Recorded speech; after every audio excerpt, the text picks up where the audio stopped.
2 Kings 13. In the 23rd year of Joash the son of Ahaziah, king of Judah, Jehoahaz the son of Jehu began to reign over Israel and Samaria, and he reigned 17 years. He did what was evil in the sight of the Lord, and followed the sins of Jeroboam the son of Nebat, which he made Israel to sin.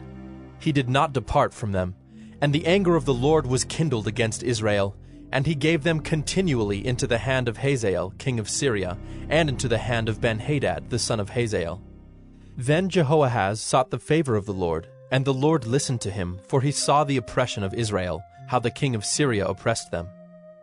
Therefore the Lord gave Israel a savior, so that they escaped from the hand of the Syrians, and the people of Israel lived in their homes as formerly.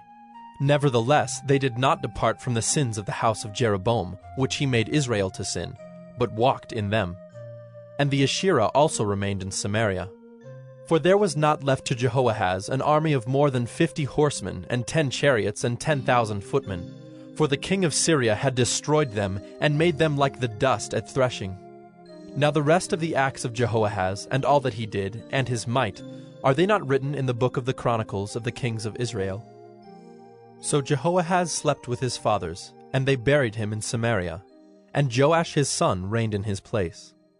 In the 37th year of Joash king of Judah, Jehoash the son of Jehoahaz began to reign over Israel in Samaria, and he reigned 16 years. He also did what was evil in the sight of the Lord.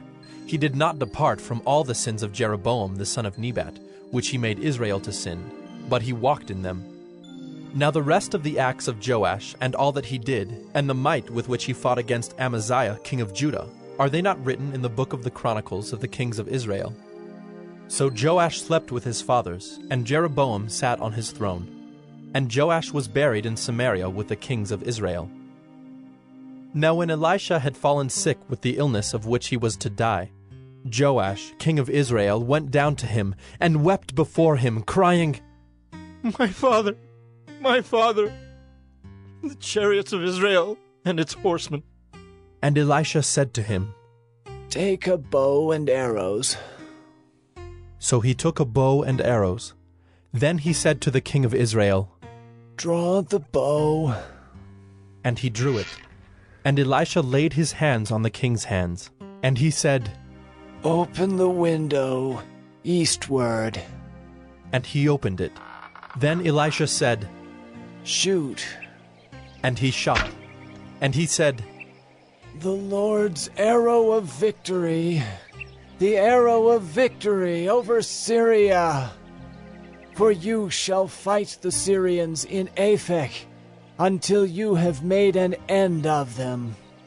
And he said, Take the arrows.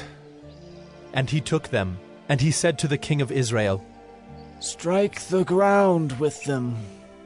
And he struck 3 times and stopped. Then the man of God was angry with him and said, You should have struck 5 or 6 times. Then you would have struck down Syria until you had made an end of it. But now you will strike down Syria only 3 times. So Elisha died, and they buried him. Now bands of Moabites used to invade the land in the spring of the year. And as a man was being buried, behold, a marauding band was seen, and the man was thrown into the grave of Elisha. And as soon as the man touched the bones of Elisha, he revived and stood on his feet. Now Hazael, king of Syria, oppressed Israel all the days of Jehoahaz. But the Lord was gracious to them, and had compassion on them, and he turned toward them because of his covenant with Abraham, Isaac, and Jacob, and would not destroy them, nor has he cast them from his presence until now. When Hazael king of Syria died, Ben-Hadad his son became king in his place.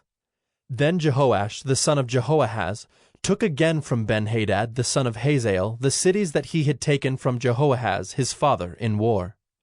3 times Joash defeated him and recovered the cities of Israel.